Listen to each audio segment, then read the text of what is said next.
Alors, on va continuer avec notre entrevue avec M. Alex Sarraf pour la deuxième partie. Est-ce que vous pouvez me parler, Alex, de vos 12 chapitres de votre Oui, livre? bien sûr. Donc, c'est un livre de vulgarisation en psychologie, puis il y a 12 chapitres.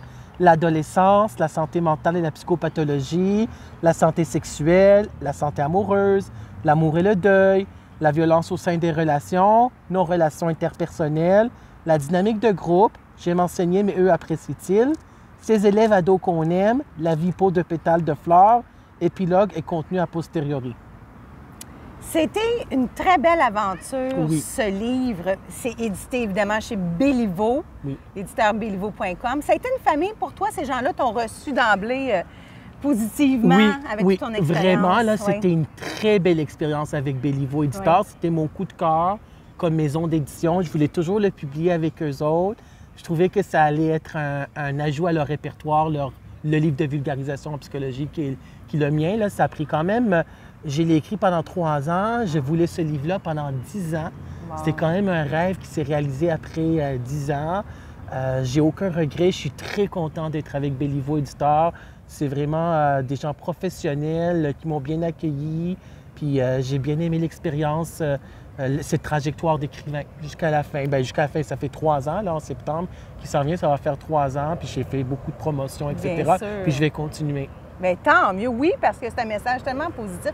Est-ce qu'il va y avoir justement un livre 2 pour vous? J'aimerais encore continuer la promotion de ce livre-là. Oui. Donc là, j'ai encore des entrevues de radio, d'autres entrevues pour d'autres shows. Je fais des chroniques maintenant. Je suis Oui. chroniqueur avec CJMD à 96,9 FM. C'est une chronique de 15 minutes, une fois par mois, d'ici la période des fêtes, décembre 2020. C'est à quelle heure et le poste encore? C'est dimanche, 12h30. Ça va être sur Facebook. Puis c'est 96,9 FM CJMD. Allez-y. OK, Donc, je vais faire Ah, ça. Là. oui. Donc là, ce dimanche qui s'en vient, ça va être la santé mentale en temps de pandémie.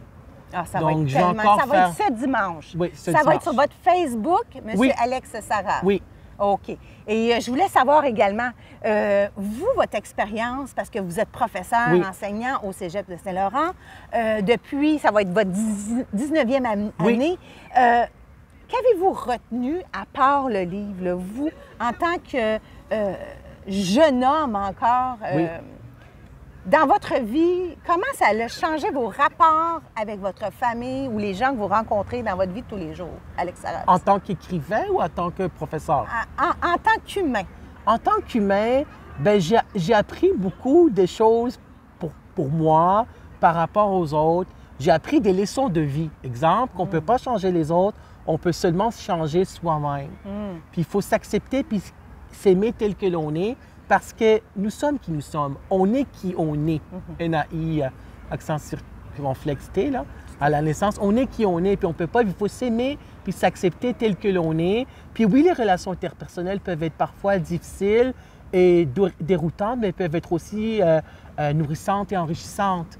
Donc, je pense qu'il faut voir que la vie est belle et simple. Oui, les gens peuvent nous la rendre compliquée. On peut se la rendre compliquée aussi soi-même, saboter son propre bonheur, vouloir, en fin de compte, la perfection, ainsi de suite. Puis j'ai appris aussi de vivre au jour le jour, le moment présent, le ici et maintenant, comme les humanistes disent.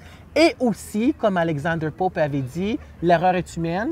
Puis j'ai appris aussi que, comme les humanistes, les psychologues humanistes disent, c'est pas parce qu'on a fait une erreur qu'on est une erreur. C'est-à-dire, il ne faut pas que ça joue sur notre estime de soi. C'est-à-dire que l'erreur est humaine, on apprend à travers nos erreurs. On ne peut pas refaire le passé. Puis j'ai aussi appris une autre leçon de vie pour moi. Ce que j'ai appris, c'est de prendre le négatif puis de le tourner en positif. C'est un des principes de la psychologie positive. Donc moi, quand j'ai vécu des événements qui étaient difficiles pour moi, j'ai pris cet événement-là qui était difficile dans n'importe quelle sphère de ma vie, puis je l'ai tourné en positif. Et comment qu'on fait ça en quelques mots? Bien, se dire que il faut trouver la paix intérieure. Wow. Il faut faire cette paix-là, la trouver de façon intérieure, de dire je ne pouvais pas faire plus, je ne peux pas m'en vouloir. Et aussi ce que les humanistes disent, qu'est-ce qui m'appartient puis qu'est-ce qui ne m'appartient pas. Je ne peux pas changer les autres, je ne peux pas changer mon environnement, je ne peux pas changer la perception des autres quand c'est une perception qui est très ancrée et qui est très négative ou négative. Je ne peux pas la changer, ça va être difficile. Quand elle est éphémère, je pourrais. Oui. Mais l'image des autres, qu'est-ce qu'ils pensent de nous, l'image Très que les autres important, ont ça. de nous, c'est très important, ça. La perception que les autres ont de nous, ça ne nous appartient pas. Voilà. Et aussi qu'on ne peut pas être aimé par tout le monde. Oui. Puis la perfection, ça n'existe pas, on fait des erreurs. On ne peut pas être aimé par tout le monde. C'est la rentrée aujourd'hui, la rentrée Oui. scolaire. Oui. Vous êtes excité parce que vous continuez Oui. à faire vos conférences. On peut rentrer en contact avec vous, M. Alexaraf, directement? Oui, vous pouvez m'écrire sur Facebook, Messenger. J'ai aussi ma chaîne YouTube, Oui. Alexaraf écrivain. Oui. J'ai à peu près plus que 50 vidéos sur YouTube. Tu tapes Alexaraf ou Alexaraf écrivain, c'est ma chaîne YouTube fait. Alexaraf. Puis je continue encore par rapport, il faut que je sois aussi à jour par rapport à l'enseignement parce que c'est de l'enseignement à distance.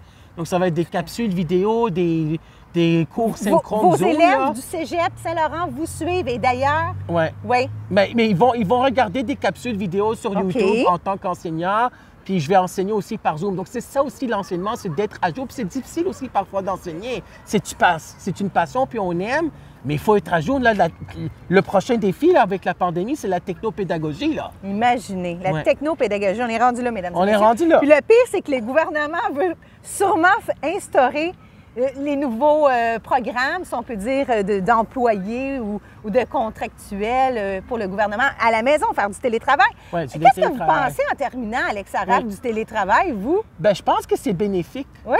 Moi, je pense que c'est une bonne chose parce que on n'a pas le stress de prendre la voiture Oui. ou de prendre le métro C'est vrai, ou ça. de prendre l'autobus. Donc, on se lève quand Manquer on le veut. Bixi, C'est vrai. être en retard, chercher On est nos en clés. retard, puis là, on est stressé pour le temps, la folle Oui. course du temps, puis d'aller au travail puis revenir. Là, c'est mieux, c'est plus pratique, mais c'est sûr que ça va être notre rythme de vie Pour les prochains mois. les vous me prochains dites. mois encore. Là. J'ai des madames, là, j'ai des mamans qui m'ont interpellée à la piscine, faut pas le nommer, Oui. que leurs enfants, leurs adolescentes, Oui.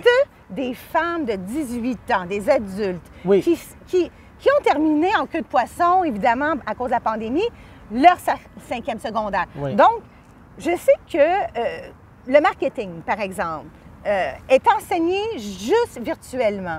Et les mamans sont inquiètes que leurs jeunes femmes, que leurs filles perdent contact avec leurs amis. Il y a même une mère hier qui m'a dit, moi, ma fille, elle va au cégep juste pour voir du monde. Qu'est-ce que vous pouvez dire à ces mamans ou ces jeunes adultes-là qui sont coupés du monde et qui sont avec leur portable dans leur lit à suivre leur cours? Bien, je pense que c'est une inquiétude qui est légitime. Oui. Parce qu'elles ont 17 ans, qu'elles terminent le secondaire. Les élèves au secondaire ne sont même pas allés au secondaire les derniers mois. Tout à fait. Ils sont rentrés au cégep, puis là, c'est de la formation à distance, Oui. quand même à 70 là. Oui, tout à Donc, fait. c'est sûr que c'est difficile. Ce qui fait en sorte que l'élève, il va devoir avoir une motivation estudiantine plus élevée. Et comment, justement? C'est de regarder les vidéos, de suivre le cours par Zoom, Oui. les autres plateformes, Teams, etc. Puis de voir qu'il doit y avoir une motivation qui est là. Oui. Puis c'est aussi à son rythme à lui.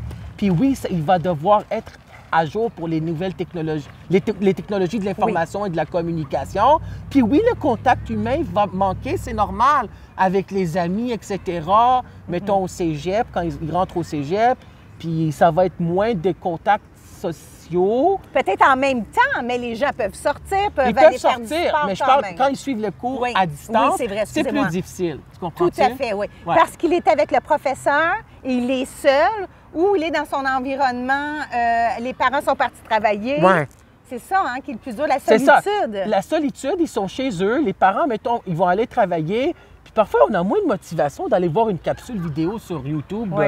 Ou sur n'importe quelle plateforme, puis d'aller le voir Oui. une heure. Puis là, ça prend la motivation. Là, il y a le cellulaire qui sonne. Il y a les textos qui arrivent. On est sur Internet. Oui. Donc, ça va être vraiment, c'est un défi. Puis c'est un défi aussi pour le professeur, mais il faut le voir aussi le défi, c'est de l'isolement aussi. Ça peut être difficile aussi, un peu d'anxiété.